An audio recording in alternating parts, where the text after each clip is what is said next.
Da, am auzit de Bursa Transport. Da, am auzit. Am auzit de Bursa Transport. Da, am auzit. Da, am auzit de Bursa Transport. Da, am auzit. Am auzit, da. Cu ea lucrăm. Sigur că am auzit.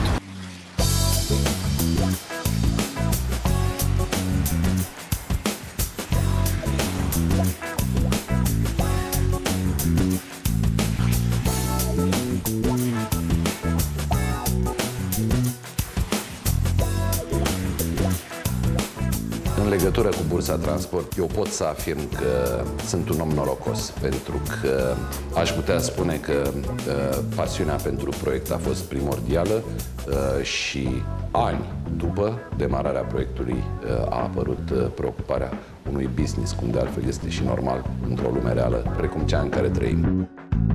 Bursa Transport, bună ziua!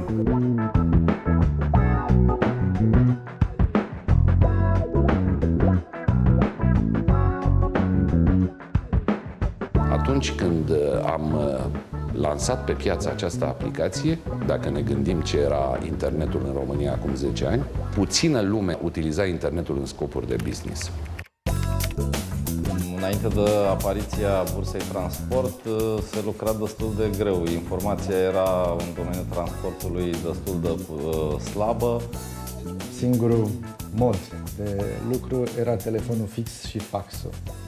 Asta însemnând căutarea unor parteneri beneficiari și case de expediții cu contact direct, multe drumuri ca să găsești mărfuri și să poți să desfășori o activitate cât într-un ritm susținut. Au fost vremuri în care aveai 10 dispatcheri care căutau nebunește la telefoane. Nu mai spun că sistemul de comunicație pe vremea aceea era de, nu știu, dial-up, să spunem. Proprietarul mărfii, cel care făcea exportul sau importul, te contacta telefonic, fără să aibă informația decât statistic, să zic, nu putea să o culeagă de nicăieri, asupra faptului de a avea sau nu avea camion într-un anumit punct. Pe baza convorbirii telefonice, primeai o comandă de transport pe care o duceai la îndeplinire fără să ai controlul asupra derulării transportului. Era un mod de lucru bazat pe telefoane, pe cunoștință, pe chiar relații, putem să spunem. Deci era o chestie chiar foarte, foarte rudimentară.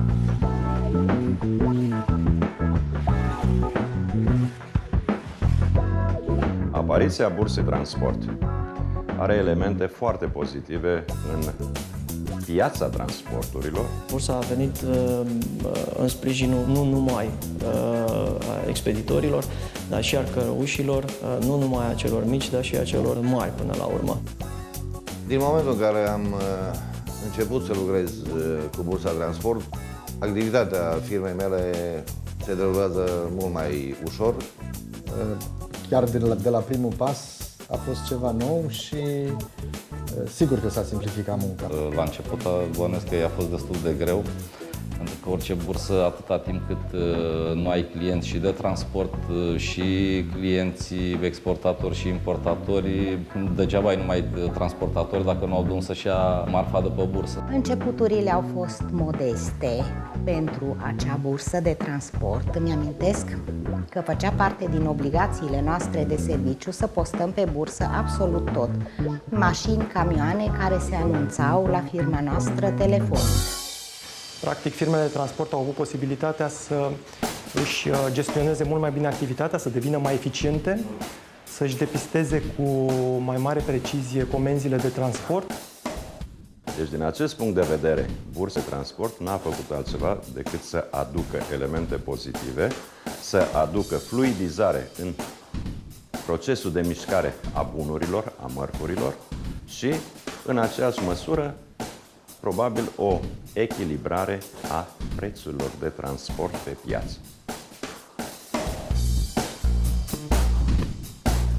Atunci când am gândit această aplicație, aș putea spune că nici prin cap nu ne-a trecut că în Europa, în vremea aceea, se nășteau sau funcționau aplicații asemănătoare. Дело в том, что и бурса транспорт, и проекты как типа Transport.md и другие, которые делаются в других странах, они, конечно, изменили вообще этот рынок, то есть совсем. Bursa clearly gave transport services a huge step forward in what we call Central and Eastern Europe. I mean, the very strong position in Romania, but the nice base that we have out of Romania to tackle the rest of Eastern Europe, it's very important.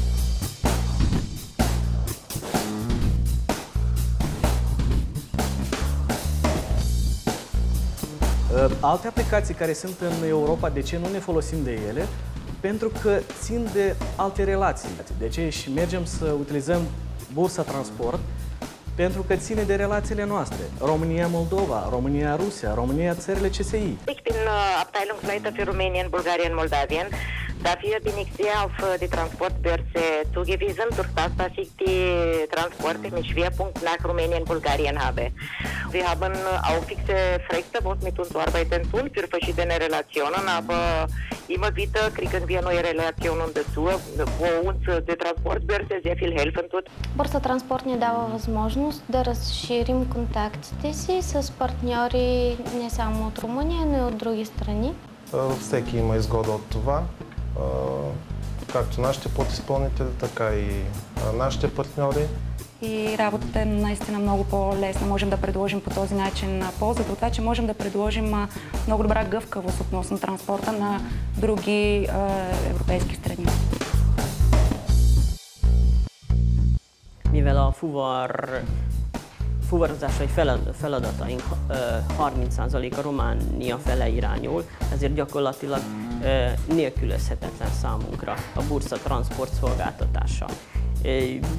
Gyakorlatilag minden fuvartevékenységünket és minden alvállalkozónkat a Bursa Transport segítségével hoztuk össze. Este dacă vreți, un networking clar la nivel de business care te ajută cu bune și rele câteodată, pentru că ca orice sistem suportă îmbunătățiri, este logic. Cred că secretul nostru în cei 10 ani de dezvoltare continuă a Bursa Transport a fost faptul că noi am încercat tot timpul să ascultăm dorințele clienților noștri și chiar să le anticipăm dorințele, iar pe baza lor să încercăm să dezvoltăm produsul astfel încât să le oferim un instrument cât mai util în desfășurarea activităților. We do customer satisfaction surveys out of Brussels for the different businesses that we have. And what they tell us is that the satisfaction of the customers on Bursa Transport is extremely high. It's maybe the highest ranking satisfaction of a customer towards a freight exchange. Noi am gândit Bursa Transport așa cum îmi dictau necesitățile unei companii care trebuia zilnic să găsească zeci de soluții de transport. Și am avut avantajul că am cunoscut de la început foarte bine activitatea pe care o desfășoară utilizatorii noștri de astăzi.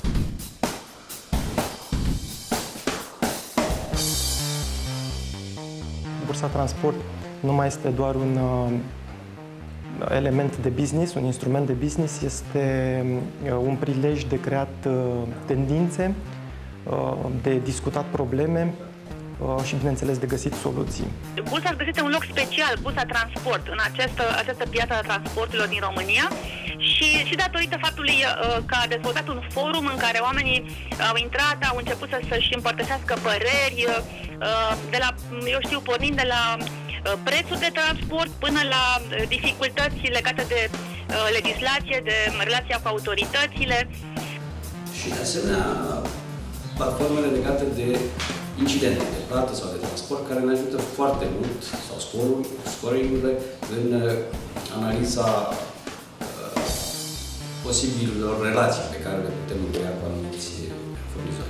Cred că cel mai mare beneficiu este faptul că cu ajutorul bursei poți să ieși destul de ușor din anumite situații neprevăzute. Ai, să zic așa, un acces ușor și necomplicat de a-ți găsi cursa. Wie ich gesehen habe, das sind über 14.000 Mitglieder und dafür sind sehr viele Frechter, was in unsere Beruf als Spediteure und auch für die Kunden eine sehr wichtige Punkt. În plus, am văzut ultima perioadă o chestie foarte interesantă, informațiile utile în domeniul transportului și majoritatea informații utile live. Starea vremii, starea drumurilor, prețuri de combustibil. Sunt și multe alte informații pe care nu le avem în timp util. Pe când aici deja le vedem, le putem consulta și le putem confrunta cu informațiile noastre. În fond, aplicația îți oferă satisfacția serviciilor pe care le are înglobate, dar și toată, să spunem, bucătăria legată de facturi, de achitare de abonamente și așa mai departe. Interacțiunea utilizatorilor cu noi, administratorii aplicației, este extrem de scăzută.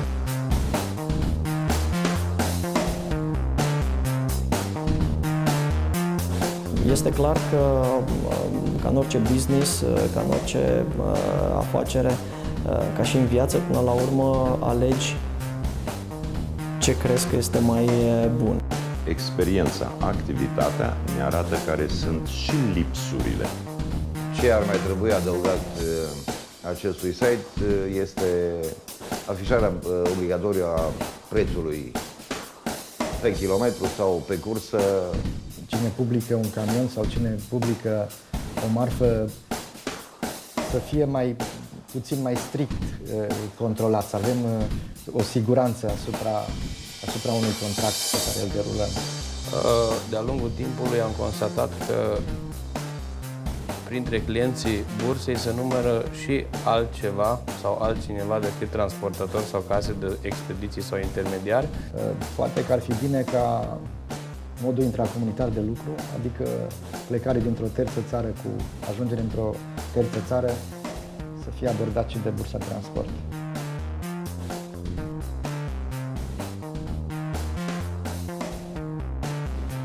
De îmbunătățit, mereu teoretic trebuie să ne îmbunătățim, dar ei cu siguranță vor avea succes. Dacă rămân pe aceeași politică deschiși la idei și propuneri și rămân flexibili,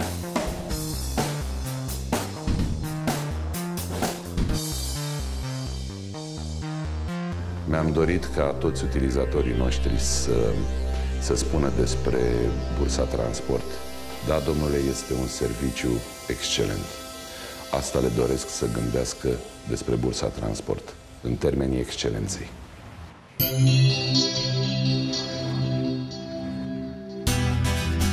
Бих искал да пожелая много късмет щастие на целия екип на Бурса Транспорт. Felicitări pentru rezultatele obținute până la această dată. Felicitări pentru cei 10 ani alături de noi, de transportatori. Я хочу пожелать всем людям, которые работают в проекте Бурса Транспорт Control, всему коллективу, поддержать. Ani buni de acum încolo de îmbunătățiri continue. Să ajungă la 100 de ani minim de existență. Cu multe realizări. Vakte sok sikert kívánunk a jövőben is, és legalább ugyanennyit előre. La mulți ani și pe mai departe mulți ani în activitate. Честите годишнина на Бурса Транспорт. Поздравявам целият екип на Бурса Транспорт. La mulți ani! La mulți ani, Bursa Transport! Happy birthday, Bursa Transport!